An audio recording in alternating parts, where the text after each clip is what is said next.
Okay, today we're going to look at some examples of finding the domain of radical equations. And we're going to work four quick examples, and hopefully after this video you understand. So, um, pretty much the way that we find the domain of a radical equation is we take whatever is underneath the radical, and we set it greater than or equal to 0, and then we solve for x. So just following those steps, in this first example here, we're going to take our x, which is underneath the radical, we're going to set it greater than or equal to 0, and then we're going to solve for x. So no solving really has to be done. So that means that this is our domain. So the reason why this is the case is because underneath a root, you can't have a negative number. So for example, the square root of -1 is not a real number. It is a imaginary number, and I'll have some videos on those later, but for right now you can just assume that the square root of -1 is not a number. So the square root of 0 equals 0, so that's a number and that's fine. And the square root of 1 equals some decimal, but it's just the square root of 1, that's a number and that's fine. But if we have a negative number like this, it is undefined and it's not a real number. So pretty much we just need to make sure that whatever we have underneath our radical here is greater than or equal to 0, and then we're fine. So if we move on to this example here, we're going to take what's underneath our radical. So here it's x plus 10, and we're going to set it greater than or equal to 0, and we're going to solve for x. So we're going to subtract 10 from both sides, so x greater than or equal to -10.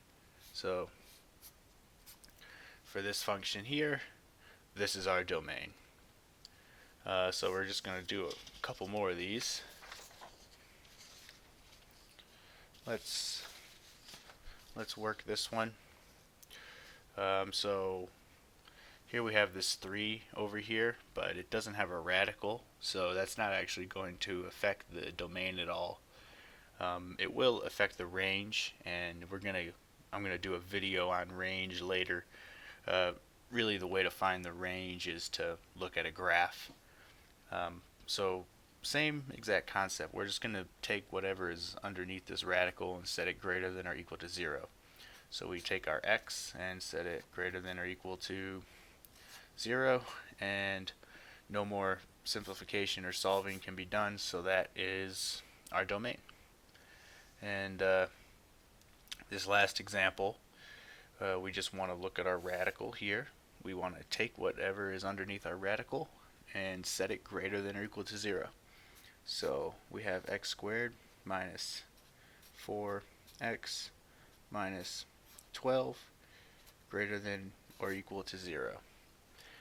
So now we just need to find values for x where this is greater than or equal to 0.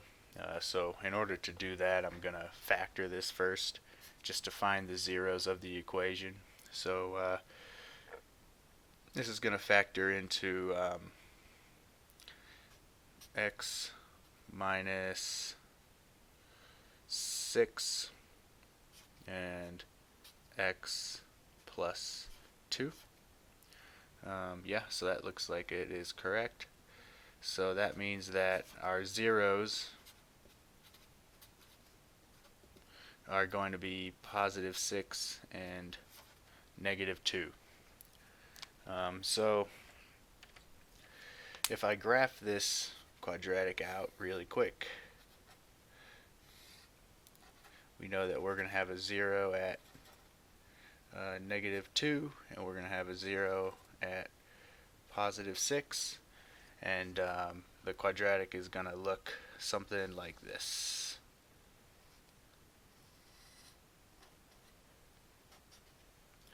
So we want this parabola right here that I just graphed to be greater than or equal to 0. So from this graph we see that in this region right here and in this region right here it's greater than or equal to 0. But down here it is not. So pretty much we just need to find a solution set for that. So it looks to me like starting at -2, if x is equal to -2 or less than -2, then our output here is greater than 0. So x has to be less than or equal to -2. Then over here on this side it looks like if x is equal to 6 or greater, it's going to be above 0. So then x has to be greater than or equal to 6. So this set right in here is actually going to be our domain for this particular example. So for this last example, pretty much what you're doing after you follow the rule where you take what's underneath the root and set it greater than or equal to 0 is solving a quadratic inequality. So I have some videos on solving quadratic inequalities, so if this confused you a little bit, maybe watch those. But really the big thing to remember is that we're just taking whatever is underneath this root and setting it greater than or equal to 0, and that is how we get domain.